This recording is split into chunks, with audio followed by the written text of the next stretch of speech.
제 주변에 보면은 류마티스 관절염을 이제 지금 앓고 계시거나 혹은 치료 중에 계시는 분들이 사실 젊은 층이 잘 없습니다. 중장년층이 굉장히 많은데요.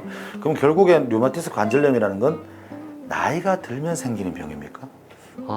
정확하게 그렇진 않습니다. 이제 류마티스 관절염이 발생하는 이제 원인을 찾아봤는데 제일 많이 발생하는 나이는 40대 중반에서 50대 중반에 제일 많이 발생을 하고요. 네. 네, 류마티스 관절염 발생에서 이제 중요한 역할을 하는 것이 있는데 첫 번째는 유전자 역할을 하거든요. 유전이에요? 예, 유전자가 있는데 이제 우리가 그 특정 HLA, DR4 같은 이런 유전자가 있는 사람들 집안에서는 다른 사람들에 비해서 류마티스 관절염이 발생할 확률이 높아지죠. 그래서 가족력이 있는 경우가 한 10 내지 12%가 있습니다. 그 다음에 또 환경적 요인이 있거든요. 이제 뭐 남자들 같으면 흡연이 상당히 많은 영향을 주게 되고 또 여성들은 이제 여성 호르몬이 약해지는 시기에 그러니까 이제 50대를 그러면 이제 폐경기다고 하면서 여성 호르몬이 약해지면서 관절염을 막아주는 효과가 줄어들게 되죠.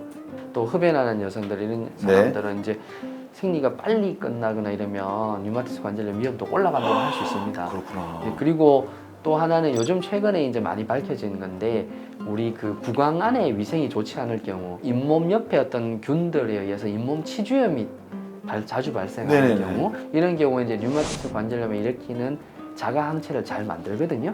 그래서 위험도 올라가고 또 하나는 우리가 장 건강이 안 좋은 사람들 류마티스 관절염이 잘 발생하는 사람들은 보면 이렇게 장이 좋지 않은 경우가 많아요. 만성설사라든지 이런 경우 그런 영향을 주기도 합니다.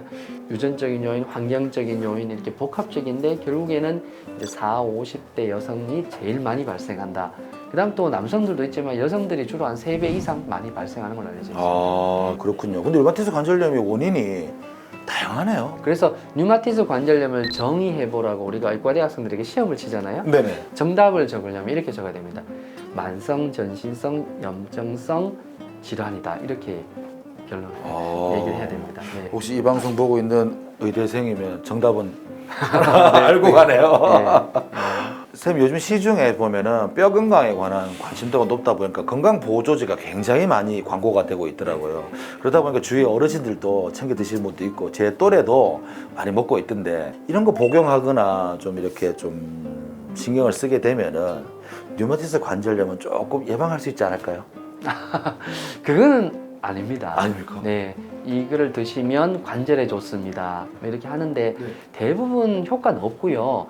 하지만 이제 효과 있는 걸 좀 말씀드리자면 우리가 칼슘, 비타민 D는 드시는 게 좋죠. 특히 이제 비타민 D 같은 경우에는 우리가 자가 면역 예방해주는 효과도 있어요. 그래요? 네, 그래서 비타민 D가 충분히 몸에 섭취가 되어 있어야지만 자가 면역 질환이 조금 덜 발생하게 할 수 있고요. 그리고 또 당연히 뼈를 튼튼하게 해서 골다공증 예방을 할 수 있거든요. 그래서 칼슘, 비타민 D는 잘 챙겨 드시는 게 좋을 것 같고 또 이제 오메가3를 많이 말씀하시는데 많이 드시던데 보니까. 오메가3는 사실은 효과가 있습니다. 오메가3는 염증을 줄여주는 역할도 하고 혈관을 건강하게 만들어주기 때문에 이렇게 이제 구매해서 드셔도 되는데 그 이외에 수많은 광고를 하고 있는 관절 건강에 네네네. 뭐 이런 거에 대해서는 별로 권하고지는 않습니다. 첨언해드리면 비타민 D가 충분하면 근력이 잘 유지되거든요.